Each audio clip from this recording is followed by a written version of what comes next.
Est-ce que vous avez parfois du mal à fixer des limites claires, des limites saines autour de votre tarification dans votre business? Est-ce que vous vous demandez comment rester ferme tout en préservant une relation harmonieuse avec vos clients? Dans l'épisode d'aujourd'hui, je vais vous partager 6 limites essentielles à poser avec votre tarification pour vous aider à protéger votre temps, votre énergie et la valeur de votre travail. Vous apprendrez à ne plus brader vos services, à mieux structurer vos accompagnements, vos séances, vos relations avec vos clients, et bien plus encore. Restez bien avec moi parce qu'à la fin de cet épisode, vous saurez exactement quelles sont les limites essentielles à fixer dans votre business avec vos tarifs et comment les mettre en place pour avoir des tarifs avec lesquels vous vous sentez confiante et alignée. C'est parti! Vous écoutez Boostez-vous, le podcast dédié à l'empowerment des entrepreneuses. Je suis Camille, entrepreneuse, coach mindset et business et fondatrice de Boostez-vous. Ce podcast, c'est le rendez-vous incontournable pour toutes celles qui veulent construire une entreprise à leur image. Des épisodes riches en conseils pratiques, en outils, en inspiration et en idées nouvelles pour cultiver votre confiance en vous, passer à l'action et booster votre potentiel entrepreneurial. Découvrez comment transformer votre relation à l'argent et acquérir les compétences nécessaires pour devenir une entrepreneuse audacieuse et prospère. Et maintenant, place à votre épisode du jour. Bienvenue dans le 60e épisode de Boostez-vous, tarification stratégique, 6 limites essentielles pour booster votre business.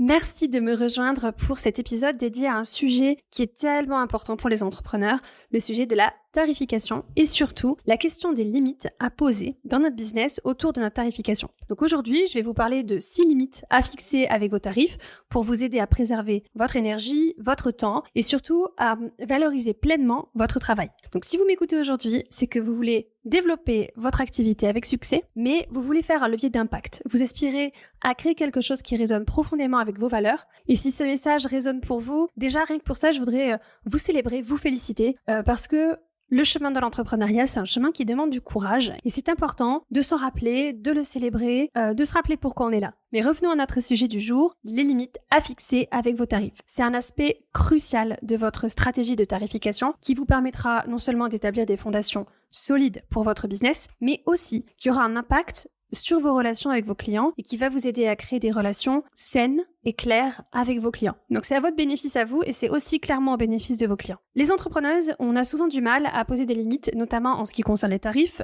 Pourquoi ? Parce qu'on a parfois peur de paraître dure, de paraître froide en fixant des limites trop claires. On a souvent tendance à vouloir être un peu dans cet état d'esprit de vouloir faire plaisir à tout le monde, toujours vouloir donner plus à nos clients et parfois, ça peut nous coûter plus que ce que ça nous rapporte. Donc si vous êtes dans cette situation, si vous vous reconnaissez dans ce truc où on essaye de plaire à tout le monde avec nos prix, on est un peu en mode people pleasing, on essaye de donner toujours plus à nos clients, je comprends tout à fait ce que vous vivez parce que moi aussi, je suis passée par là, moi aussi j'ai dû apprendre à dire non, j'ai dû apprendre à poser des limites et ça a clairement pas été facile au début. Mais j'ai assez vite compris que pour préserver la qualité de mes accompagnements, honorer mon travail, honorer mon temps et honorer le temps de mes clients, je devais poser des limites claires, des limites fermes. Et c'est ce que je vais vous montrer aujourd'hui, comment fixer des limites avec vos tarifs de manière simple, efficace, pour que vous puissiez rester aligné avec vos valeurs, avec vos ambitions et avoir un business prospère qui ne vous épuise pas. La première limite, c'est de ne pas brader vos tarifs. Alors ça, c'est une règle d'or que j'applique et que j'invite toutes mes clientes à appliquer. Pas de réduction.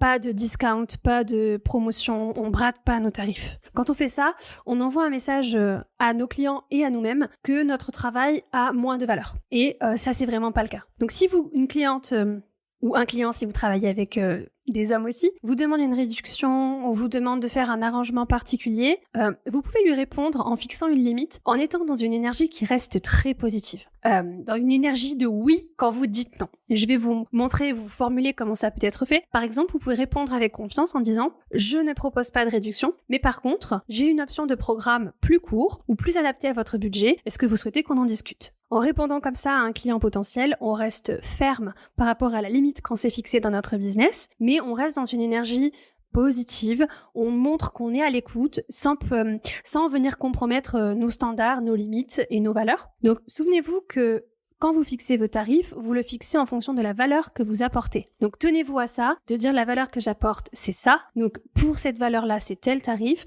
Maintenant, si le tarif ne correspond pas, on peut revoir la valeur. On peut retravailler sur le format, sur le format d'accompagnement, mais pas sur le tarif en lui-même. La deuxième limite, ça va être de garder le leadership sur le moment où vous allez parler de vos tarifs. C'est-à-dire que c'est à vous de décider quel est le bon moment pour en parler. C'est à vous de le décider, à quel moment aborder la question du tarif. Et souvent, les entrepreneuses se retrouvent à parler du prix trop tôt dans une conversation, ce qui va détourner l'attention de la conversation, à la fois la vôtre et celle de votre client potentiel. Ça va détourner l'attention de ses besoins et de ses objectifs. Alors la question qui revient souvent, c'est est-ce que j'affiche mon prix sur mon site internet ? Mon avis, ça va être un peu une réponse de Normand, mais globalement, ce que je dirais, c'est que si vous êtes une entrepreneuse expérimentée, que vous maîtrisez votre offre, que vous l'avez testée, que vous l'avez affinée, que vous avez vraiment affiné votre marketing, vous pouvez afficher vos tarifs, ça peut être une bonne option parce que c'est quelque chose qui va servir de filtre à l'achat. Parce que vous savez exactement comment présenter la valeur de votre accompagnement et vous allez réussir à faire en sorte que vos clients soient prêts à investir. Disons que tous les blocages, toutes les objections, vous allez réussir à les lever dans votre marketing parce que vous allez être bonne dans votre marketing. Si vous êtes encore dans une phase de test, d'ajustement, d'affinage de vos offres, je vous conseille de garder la discussion des prix dans un échange privé. Pourquoi ? Parce que si le prix il est affiché trop tôt, il risque de devenir le critère numéro 1 dans la décision d'achat. Et c'est pas ce qu'on souhaite. D'accord ? Votre client, il n'est pas en train de faire son shopping chez Zara, où on va aller regarder le vêtement et tout de suite on va aller regarder le prix sur l'étiquette. Votre client, si vous êtes dans le service par exemple, votre client il est en recherche d'une transformation. Il est en recherche d'un résultat profond. Pour vous, ça va nécessiter de comprendre d'abord ses besoins, ses attentes, ce que vous pouvez lui apporter avant de parler du prix. Donc l'idée ici, c'est de garder la conversation autour du tarif, de l'investissement pour à un moment où vous aurez bien cerné les besoins de votre client et vous pourrez lui expliquer clairement la valeur de l'investissement. La troisième limite que j'ai envie de vous inviter à fixer dans votre business, c'est ne prenez pas personnellement les remarques sur vos prix. Ne prenez pas personnellement les remarques sur vos tarifs. Vous allez forcément rencontrer des personnes qui vous diront que vos tarifs sont trop élevés et d'autres qui vous diront qu'ils sont trop bas. Mais ça ne veut pas dire que votre tarification elle est incorrecte, ça ne veut pas dire c'est pas la bonne. Ce qui compte, c'est que vous soyez clair sur les résultats que vos produits, vos services, vos accompagnements peuvent apporter. Il y aura toujours des personnes qui ne seront pas prêtes à investir à ce niveau et c'est normal. Mais il y aura toujours d'autres personnes qui comprendront la valeur de ce que vous offrez et qui seront prêtes à s'engager, qui seront prêtes à investir. Ce qui est important, c'est que vous soyez convaincu de l'impact de votre travail et des transformations que vous allez apporter à vos clients. Plus vous serez clair sur les résultats que vous proposez, et plus ce sera facile de défendre vos tarifs avec confiance et d'être fier de vos tarifs. La quatrième limite, ce sera de définir précisément la durée des échanges que vous allez avoir avec votre audience ou avec vos clients. Que ce soit pour un appel découverte, que ce soit une session de coaching ou toute autre interaction que vous pouvez avoir avec un client, c'est important de fixer une limite de temps qui soit claire. Pourquoi ? Parce que vous ne voulez pas que ces moments d'échange dépassent la durée initiale qui était prévue et qui finissent par empiéter sur votre emploi du temps, ni sur celui de votre interlocuteur d'ailleurs. Et ça, c'est hyper important d'en prendre conscience. Donc, je vous recommande vivement de fixer une durée précise pour chaque type de séance. Par exemple, un appel de découverte, ça dure 30 minutes. Une session de coaching, ça dure 1 heure. Ça va permettre de respecter votre temps, de respecter le temps de la personne en face de vous et d'éviter de prolonger indéfiniment la conversation. Et ça va vous permettre de rester efficace et de rester professionnel dans les échanges. Le petit point mindset que je pourrais vous partager ici, c'est que faire durer une séance plus longtemps, ça veut pas dire que vous êtes en train de donner plus de valeur. Ça veut juste dire que vous êtes pas réglo sur le timing que vous avez fixé pour l'échange que vous avez avec la personne et c'est un manque de respect envers le temps de la personne que vous avez en face de vous. Donc vous n'êtes pas en train de faire de l'over-delivery parce que votre séance d'1 heure, elle dure 1h30. Et si vous vous retrouvez dans une situation où il y a une conversation qui a besoin d'être prolongée parce que vous n'êtes pas arrivé au bout de cette conversation et que voilà, vous sentez qu'il y a besoin encore d'échanger sur un sujet, ce que je veux vous recommander, c'est de toujours demander la permission à votre interlocuteur, à votre interlocutrice et de décider avec lui du délai supplémentaire nécessaire que vous vous accordez pour finir votre conversation ou de prévoir un moment pour se rappeler à un autre moment pour continuer à échanger sur le sujet. Ok ? Donc là-dessus, on est très clair, on est carré, on est très professionnel. Si c'est une demi-heure, si c'est une demi-heure, si c'est 1 heure, c'est 1 heure, si c'est 3 heures, c'est 3 heures. Pas 1 minute de plus, pas 1 minute de moins. La 5e limite que je vous invite à fixer, à établir dans votre business avec vos tarifs, c'est de limiter les révisions ou modifications pour des services spécifiques. Si vous proposez des programmes personnalisés ou des documents à vos clients, par exemple des workbooks, des exercices, des livrables de quelque manière qu'ils soient, c'est important de fixer, de limiter le nombre de révisions ou de modifications que vous acceptez. Ça permet de ne pas être sollicité à l'infini pour des changements et ça permet de maintenir un cadre clair pour vous, pour vos clients. Et là aussi, vous pouvez fixer cette limite, être ferme sur cette limite en étant dans une énergie qui est très positive, qui est très au service de votre client. Ça peut être par exemple, la façon dont on pourrait le formuler, ça pourrait être par exemple, ce que je vous propose, c'est une révision par exercice ou par document pour vous aider à avancer rapidement et efficacement. Un autre conseil un petit peu qui rentre dans le contexte de celui-ci, si vous êtes accompagnante, si vous êtes coach, je vous conseille d'éviter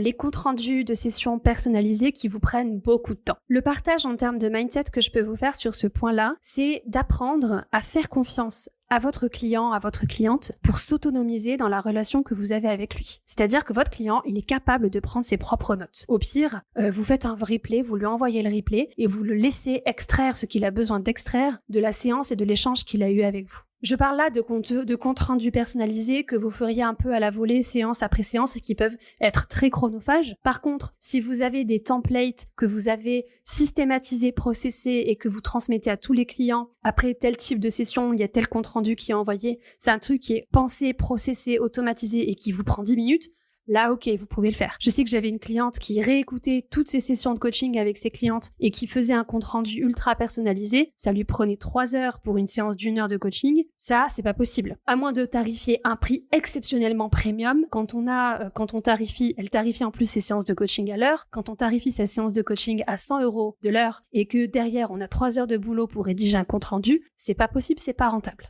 Donc c'était notre 5e limite, cadrer les échanges et les allers-retours que vous allez avoir avec votre client, que ce soit sur des comptes rendus ou sur des livrables. La 6e limite, ça va être de définir précisément vos horaires de disponibilité et le volume de sollicitations que vous acceptez de gérer. Ça veut dire avoir des horaires précis pour vos échanges avec vos clients en dehors des séances, que ce soit par mail ou par messagerie. Alors déjà, vous n'êtes pas obligé. Vous n'êtes pas obligé d'avoir ce type d'échange avec vos clients, mais si vous décidez d'en avoir, soyez précise sur les horaires pendant lesquels vous êtes disponible et le délai moyen que vous allez mettre pour répondre à une sollicitation. Ça va éviter que vous soyez sollicité en permanence en dehors de vos moments de travail et ça va vous permettre de maintenir une relation professionnelle qui est saine. Là aussi, je vais vous donner un exemple de la façon dont vous pouvez le dire à votre client en restant ferme, mais dans une énergie très positive et dans une énergie de service. L'idée avec ces limites qu'on pose, c'est qu'on n'est pas en train de mettre des barrières autour de soi pour être inatteignable. En fait, ce qu'on est en train de faire, c'est toujours au bénéfice de la relation avec le client et au bénéfice de l'accompagnement avec ce client-là et avec les autres clients autour. Donc voilà une façon dont on pourrait le formuler. On pourrait dire « Je suis disponible par mail du lundi au vendredi pour répondre à vos questions entre 2 séances. En dehors de ces heures, mon temps est dédié à d'autres projets,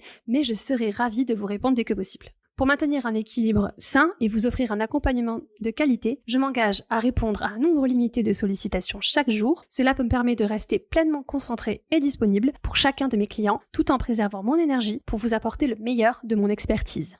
Donc c'est ferme, c'est précis, c'est clair et c'est au service de la relation avec le client, c'est au service du client et des autres clients qu'on accompagne dans notre business. Donc pour résumer, ces 6 limites qui sont essentielles pour maintenir une relation saine avec vos tarifs et avec vos clients. La première, ce sera de ne pas brader vos services, de ne pas accommoder vos tarifs en fonction des besoins de la personne que vous avez en face de vous. Le deuxième, ce sera de rester en maîtrise du moment où vous abordez la question de la tarification. La 3e limite, ce sera de ne pas prendre personnellement les remarques que vous allez avoir sur vos tarifs. La 4e, ce sera de fixer une durée précise pour chaque appel ou échange ou conversation avec vos clients. La 5e, ce sera de limiter les révisions, les modifications pour des services spécifiques et de limiter les comptes rendus de séance. La 6e, ce sera de définir des horaires et un volume de réponse aux sollicitations du client qui soit clair. Si ces sujets autour de la tarification résonnent pour vous, j'ai une super nouvelle à vous partager. Je vais organiser un atelier en ligne le 4 novembre sur ce sujet de la tarification de nos offres. Je vous partagerai des conseils, des stratégies, je répondrai à vos questions. On va aller vraiment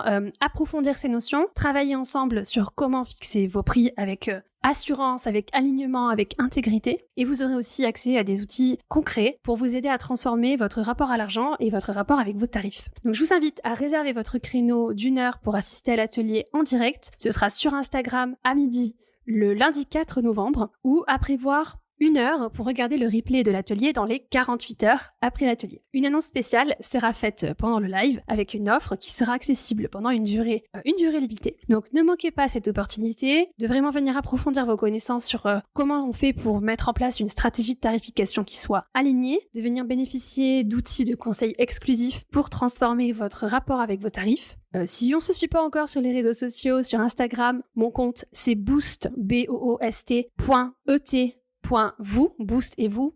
Et le lien sera évidemment en description de cet épisode de podcast. Donc cet atelier, c'est l'occasion idéale pour revoir vos tarifs, revoir votre stratégie de tarification avant la fin de l'année et être prête pour aborder 2025 sous le signe de la prospérité et de l'expansion. Donc je vous dis à très vite pour cet atelier. D'ici là, n'oubliez pas, vos tarifs sont une stratégie, c'est une manière de montrer la valeur de votre travail. Alors honorez-les pleinement. Voilà pour ce que je voulais vous partager aujourd'hui. Je vous souhaite une excellente journée, après-midi, soirée en fonction du moment où vous écoutez cet épisode. Et puis je vous dis à la semaine prochaine.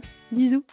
Merci d'avoir écouté l'épisode de Boostez-vous de cette semaine. Si vous avez aimé ce podcast, assurez-vous de vous abonner sur votre plateforme d'écoute préférée pour ne jamais manquer un épisode. J'apprécierais énormément si vous pouviez aussi laisser un avis 5 étoiles sur Apple Podcast ou sur Spotify. Vos avis sont précieux pour aider les femmes entrepreneuses comme vous à découvrir tous les conseils et les idées que je partage ici pour aider les entrepreneuses audacieuses à s'épanouir dans un business prospère. Si cet épisode vous a plu, n'hésitez pas à le partager à vos business friends ou sur Instagram où vous pouvez me taguer. Mon compte c'est boost.et.vous. C'est toujours un immense plaisir de voir vos partages et de pouvoir échanger avec vous. Merci à vous pour votre écoute, votre soutien et merci de faire partie du mouvement de l'empowerment féminin. À la semaine prochaine. Bisous.